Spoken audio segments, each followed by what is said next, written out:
সকলোকে নমস্কাৰ জনালো। কি খবৰ আপোনালোকৰ? আশা কৰিছো আপোনালোক সকলোৱে ভালে কুশলে আছে, আমিও ভালে কুশলে আছো। আজি আকৌ এটা মিনি ব্লগ লৈ আপোনালোকৰ ওচৰলৈ আহিলো। আজি বনাম ৰাজমা, আৰু আজি যেহেতুকে নিৰামিষ খাম সেইটো কাৰণে ৰাজমা বনাম বুলিয়ে ভাবিছো। আৰু এয়া আলু তিনটা কাটি ললো, আৰু এনেকে ৰাজমা আৰু আলুটো বইল হ'ব দিম। ৰাজমাৰ ৰেচিপিটোনো কি দিম, সকলোৱে জানে ৰাজমা বনাবলৈ, সেইটো কাৰণে থুলমূলকে অকমানি দেখাইছো। আৰু ইয়াতে বইল হ'বলৈ দিলো, 5-6টামান চিটি আহিবলৈ দিম। তাৰপিছত তেল দিলো কেৰাহীত, দি পেলাই ইয়াতে শুকান জলকীয়া, পিঁয়াজ আৰু এয়া অকমান জিৰা দিম।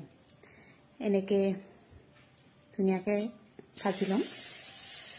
তাৰপিছত যি আপোনালোকে মছলা খাব, নিৰামিষ খাই যদি মছলা নিদিব, আৰু যদি নাখায় মছলা দিব, এনেকে বনাব। আৰু এয়া ৰাজমা মোৰ হৈয়ে গ'ল। আৰু মাজতে কৈ দিওঁ ৰ'ব, মই ইয়াতে মছলাৰ ভিতৰত যিখিনি মছলা দিছোঁ সেইখিনি পানীৰে মিক্স কৰি পেলাই দিছোঁ দেই। মই সেনেকেই দিওঁ, তেতিয়া ভাল লাগে খাই।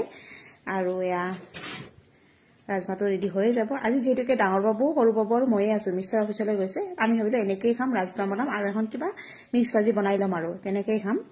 আৰু এনেকে মোৰ ৰাজমাটো ৰেডি হৈ গ'ল। কেনেকুৱা লাগিছে?